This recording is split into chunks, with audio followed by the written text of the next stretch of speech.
ঢাকা শিক্ষা board laboratory school and কলেজের পক্ষ থেকে সবাইকে স্বাগত। আমি কৃষ্ণারানী দাস, সরকারি শিক্ষক।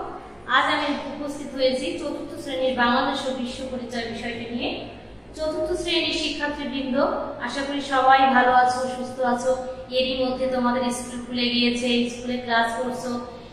যেহেতু সপ্তাহে একদিন ক্লাস তোমাদের স্কুলে, তাই স্কুলে তোমাদের সিলেবাস শেষ করতে আমরা এভাবে একদিন ক্লাস নিয়ে আমাদের পক্ষে সম্ভব না সিলেবাস শেষ করা, তাই তোমাদের জন্য আমরা ইউটিউবে ক্লাসগুলো আপলোড করছি। ঠিক আছে, কদিন পরেই তোমাদের থার্ড মান্থলি যে এক্সাম হবে, সেখানে তোমাদের বাংলাদেশ ও বিশ্ব পরিচয়ে কি কি অধ্যায় রয়েছে, অধ্যায়গুলো কি কি দেখি। সেটা রয়েছে এলাকার উন্নয়ন, তোমাদের নবম অধ্যায় রয়েছে এলাকার উন্নয়ন, দশম অধ্যায় রয়েছে এশিয়া মহাদেশ এবং 11 অধ্যায় রয়েছে বাংলাদেশের ভূপ্রকৃতি। তো এলাকার উন্নয়ন এবং এশিয়া মহাদেশ সম্পর্কে আগে আমরা আলোচনা করেছি। আজ আমরা আলোচনা করব বাংলাদেশের ভূপ্রকৃতি নিয়ে। ঠিক আছে, বাংলাদেশের ভূপ্রকৃতি।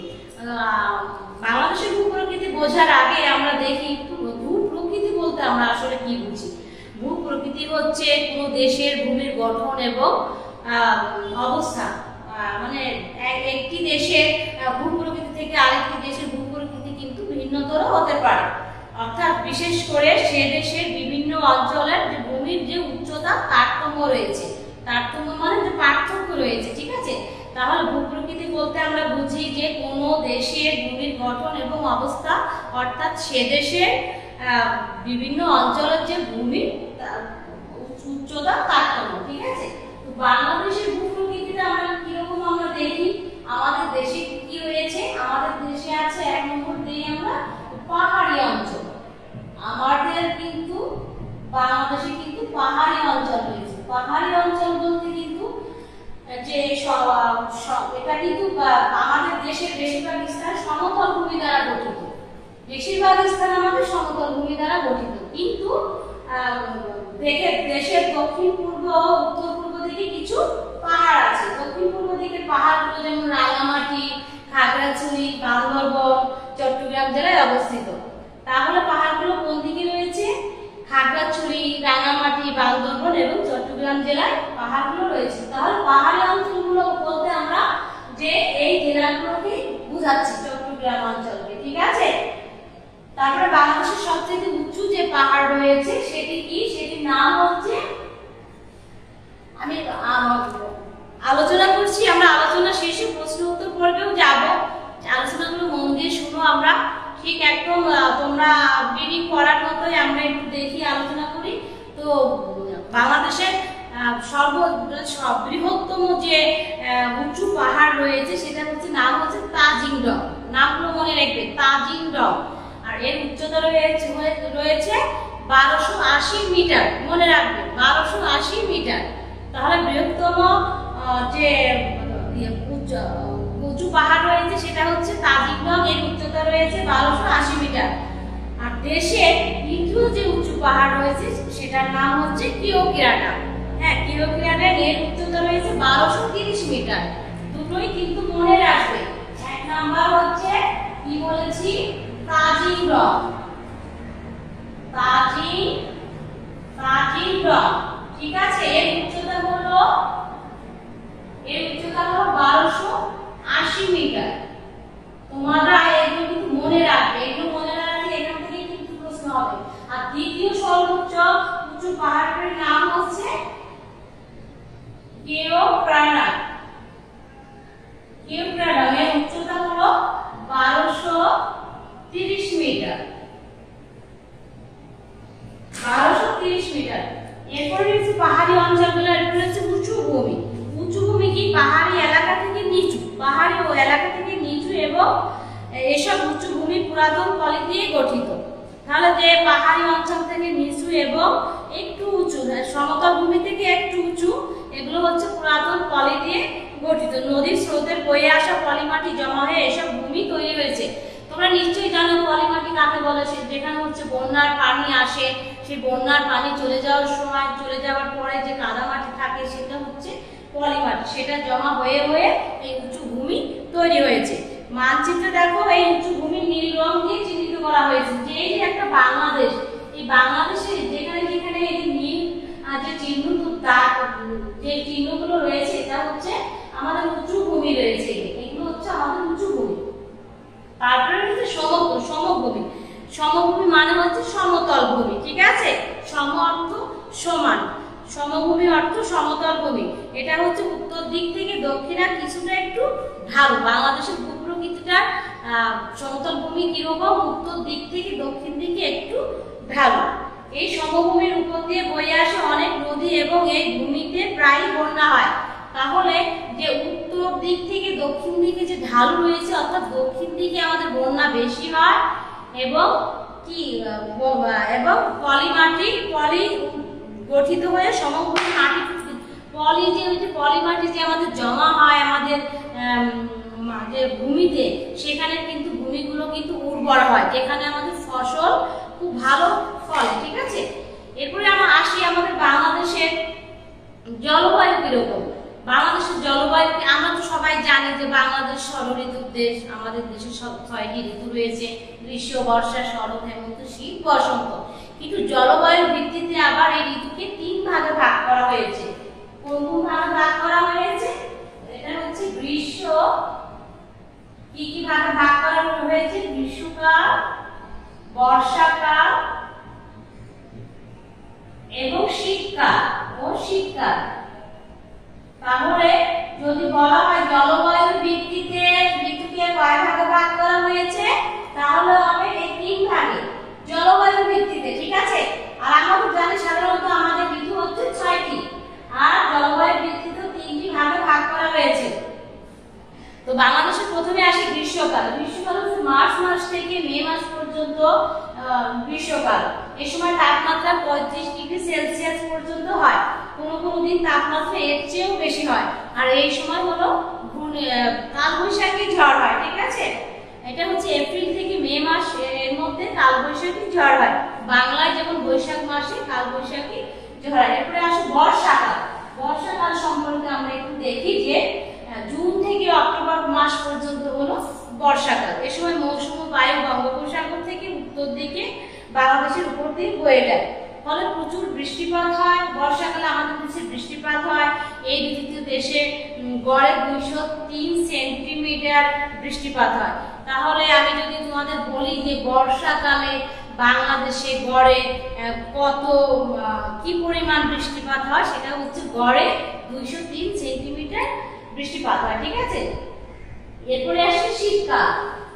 জলবায়ুর ভিত্তিতে কিন্তু আমরা ঋতু আলোচনা করছি। এবার শীতকাল। বর্ষাকালের পরে অর্থাৎ তাপমাত্রা কমতে থাকে এবং নভেম্বর থেকে ফেব্রুয়ারি মাস পর্যন্ত শীতকাল হয়। হ্যাঁ, এরকম শীত স্থায়ী হয় হচ্ছে ফেব্রুয়ারি মাস পর্যন্ত। দেশের উত্তরাঞ্চলে বেশি শীত পড়ে এবং এই সময় তাপমাত্রা থাকে 18 ডিগ্রি সেলসিয়াস। তাহলে সবথেকে শীত পড়ে আমাদের কোথায়? দেশের উত্তরাঞ্চল। এই উত্তরাঞ্চলে তাহলে শীতকালে দেশের তাপমাত্রা কিরকম থাকে? 18 ডিগ্রি সেলসিয়াসের নিচে থাকে, ঠিক আছে? তবে বাংলাদেশে তুষার পড়ার মতো ঠান্ডা পড়ে না। আমাদের বাংলাদেশে কিন্তু শীতকালে শীত পড়ে, কিন্তু ওই রকম এত শীত পড়ে না যে তুষারপাত হয়। তুষার অর্থ বরফ, ঠিক আছে? বরফ পড়ার মতো ঠান্ডা বাংলাদেশে পড়ে না। এবার তোমাদের পার্ট 3 আছে কি? বঙ্গোপসাগর। যেহেতু আমরা বাংলাদেশের ভূপ্রকৃতি নিয়ে আলোচনা করছি, তাহলে আমাদের দেশের ভূমি সম্পর্কে আলোচনা করলাম, আমাদের বাংলাদেশের জলবায়ু সম্পর্কে আলোচনা করলাম। এবার আসি আমাদের বঙ্গোপসাগর। দেখো, বঙ্গোপসাগর হচ্ছে বাংলাদেশের দক্ষিণে অবস্থিত। যদি বলা হয় বাংলাদেশের কোন দিকে বঙ্গোপসাগর অবস্থিত, তাহলে বলবে দক্ষিণে, ঠিক আছে? কিন্তু দক্ষিণে অবস্থিত। এবার আসে সুন্দরবন। সুন্দরবন কোথায় অবস্থিত? সুন্দরবন হলো দক্ষিণ পশ্চিম বঙ্গোপসাগরের তীরে। বাংলাদেশের দক্ষিণ পশ্চিমে বঙ্গোপসাগরের তীরে আমাদের সুন্দরবন। এই বনের নাম সুন্দরবন কেন হয়েছে? সেটা হচ্ছে সুন্দরী গাছ আছে, এই বনে সুন্দরী গাছ আছে। এই গাছের নাম অনুসারে এই বনটির নাম হয়েছে সুন্দরবন। এই বন দেশের উপকূলীয় অঞ্চলকে ঝড় ও জলোচ্ছ্বাস থেকে রক্ষা করে। এটি পৃথিবীর বৃহত্তম ম্যানগ্রোভ বন। যদি তোমাদের বলা হয় বাংলাদেশের ম্যানগ্রোভ বন কোনটি, তাহলে হবে সুন্দরবন, ঠিক আছে? ইউনেস্কো 1997 সালে সুন্দরবনকে বিশ্বের একটি অন্যতম ঐতিহ্য বলে স্বীকৃতি দিয়েছে। এটা আমাদের জন্য ভীষণ একটি আনন্দের সংবাদ। এবার দেখো কক্সবাজার, এবার দেখো আমাদের সুন্দরবন কক্সবাজার, এরপরে আমরা আলোচনা করছি কক্সবাজার। আমরা সবাই জানি কক্সবাজার কিন্তু পৃথিবীর দীর্ঘতম একটি সমুদ্র সৈকত। পৃথিবীতে অনেক সমুদ্র সৈকত রয়েছে, কিন্তু কক্সবাজার সবচাইতে বৃহত্তম, মানে অনেক বড়, সবচেয়ে বড়। ঠিক আছে, পৃথিবীর দীর্ঘতম সমুদ্র সৈকত হচ্ছে কক্সবাজার। এটি চট্টগ্রাম বিভাগের কক্সবাজার জেলায় অবস্থিত। এটি সমুদ্র সৈকত বঙ্গোপসাগরের উপকূল বরাবর 120 কিলোমিটার পর্যন্ত বিস্তৃত।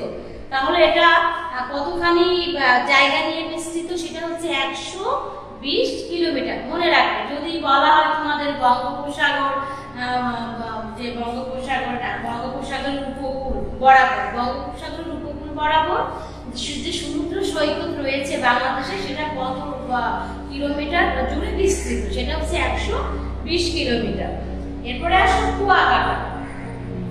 শুধু আমাদের কক্সবাজার কিন্তু অনেক মানুষ ভ্রমণে যায়, বিদেশ থেকেও কিন্তু এখানে পর্যটক আসে, এখানে কক্সবাজার সমুদ্র সৈকত পরিদর্শন করতে আসে। আমাদের বাংলাদেশের অনেক মানুষ, আমরা কিন্তু যখনই যে সময় পাই তখন কক্সবাজার মানুষ চলে যায়, তখন তাদের একটা বিনোদনের কাজ হয়। ঠিক আছে, এরপর আসো কুয়াকাটা। কুয়াকাটা কোথায় অবস্থিত? কুয়াকাটা হচ্ছে পটুয়াখালী হতে বঙ্গোপসাগরের তীর ঘেঁষে কুয়াকাটা সমুদ্র সৈকত অবস্থিত। তাহলে কোন জেলায়? এটা হচ্ছে পটুয়াখালী জেলায়। ঢাকা থেকে কুয়াকাটার দূরত্ব 380 কিলোমিটার। তাহলে ঢাকা থেকে কুয়াকাটার দূরত্ব কত? 380 কিলোমিটার। কুয়াকাটা শব্দের অর্থ হচ্ছে কুয়া খনন করা। যদি বলা হয় কুয়াকাটা শব্দের অর্থ কি, তাহলে বলবে কুয়া খনন করা। ঠিক আছে, তারপরে দেখো তোমাদের পরবর্তী পৃষ্ঠায় রয়েছে পার্ট 4। পার্ট 4 এ কি রয়েছে? আমাদের দর্শনীয় পাহাড়ি এলাকা। আমরা তো প্রথমেই পাহাড়ি এলাকা বলেছি, কোথায় কোথায় পাহাড়ি এলাকা রয়েছে আমাদের। তো কোথায় কোথায় পাহাড়ি এলাকা রয়েছে সেটাই এখন দেখবো। ঠিক আছে, প্রথমেই আসি বান্দরবনের কথা। আমরা প্রথমেই তাজিংডং এবং কিউটিরাডেনের কথা বললাম যে বান্দরবনে অবস্থিত। তাহলে বান্দরবন দেখি। বান্দরবন হচ্ছে বাংলাদেশের দক্ষিণ পূর্ব দিকে অবস্থিত একটি পাহাড়ি জেলা। এটা হচ্ছে বাংলাদেশের সর্বোচ্চ পাহাড়ের চূড়া তাজিংডং। এখানে আরো আছে দর্শনীয় চিম্বুক পাহাড়ের চূড়া ও বগালে। এরপর আছে রাঙামাটি। রাঙামাটিও কিন্তু বাংলাদেশের আরেকটি পাহাড়ি জেলা। তারপরে রাঙামাটির পাশ দিয়ে বয়ে গেছে কি? কাপ্তাই হ্রদ। যদি তোমাদের বলা হয় যে রাঙামাটির পাশ দিয়ে কি বয়ে গেছে, সেটা হচ্ছে কাপ্তাই হ্রদ। রাঙামাটি সবুজ বা পাহাড়, বন আর লেকে ঘেরা সুন্দর জায়গা, জনপ্রিয় অবকাশ কেন্দ্র। বুঝেছো, মানে খুব সুন্দর একটি জায়গা, মানুষ অবকাশ যাপনের জন্য ওখানে যায়, ঘুরতে যায়। ঠিক আছে, আর রাঙামাটিতে কিন্তু চাকমা, মারমা ও অন্যান্য ক্ষুদ্র যে নৃগোষ্ঠী রয়েছে তারা সেখানে বসবাস করে।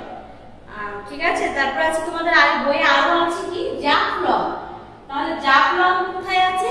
সিলেট বিভাগের উত্তর হিমালয় পাহাড়ের পাদদেশে জাফলং অবস্থিত। তাহলে যদি বলা হয় জাফলং কোন পাহাড়ের পাদদেশে অবস্থিত? হিমালয় পাহাড়ের পাদদেশে অবস্থিত। কোন বিভাগে পড়েছে জাফলং? সিলেট বিভাগে।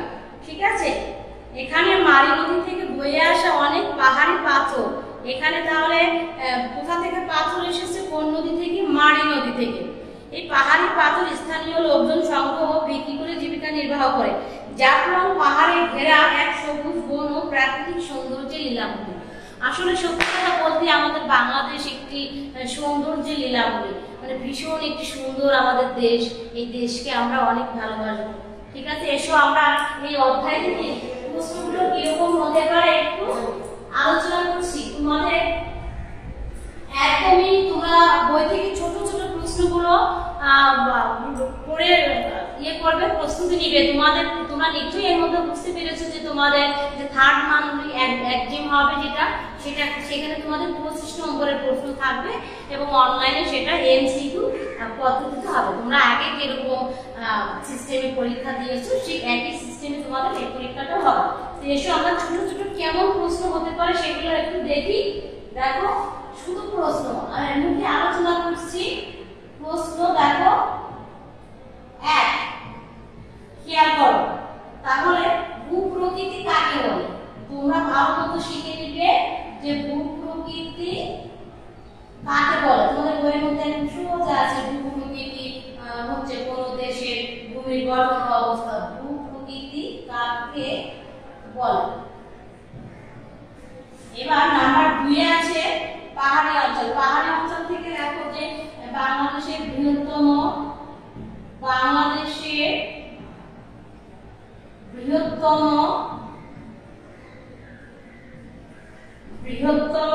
উঁচু পাহাড় কোনটি?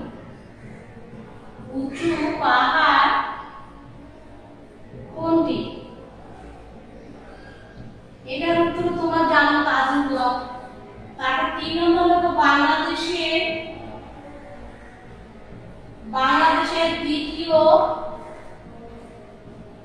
দ্বিতীয় বৃহত্তম উঁচু পাহাড় কোনটি? উঁচু পাহাড় কোনটি? এটার উত্তর তোমরা কিন্তু এর মধ্যে জেনে গেছো যে ইউক্রেটাস। এবার 4 নম্বর দেখো আরেকটা প্রশ্ন দিচ্ছি। বাংলাদেশের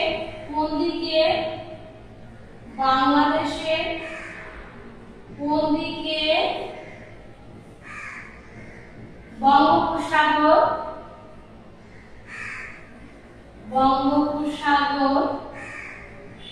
অবস্থিত?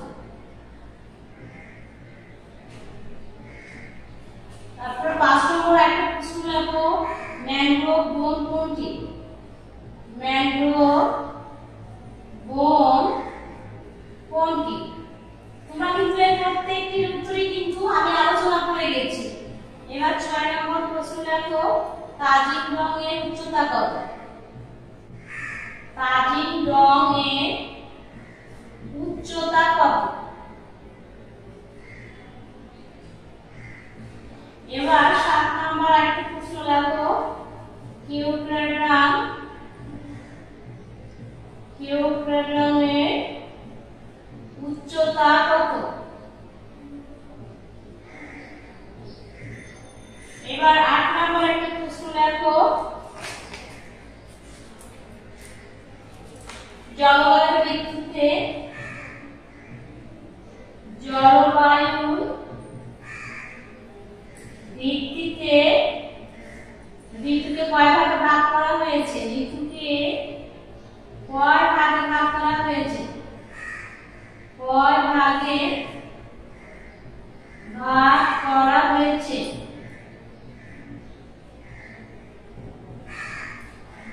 এবার 9 নম্বর প্রশ্ন লেখো,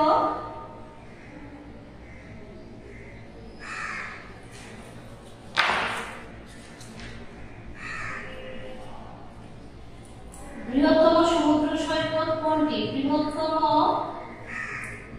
সমুদ্র সৈকত কোনটি? এবার আরেকটা প্রশ্ন লেখো, ঢাকা থেকে কুয়াকাটার দূরত্ব কত? ঢাকা থেকে কুয়াকাটার দূরত্ব কত?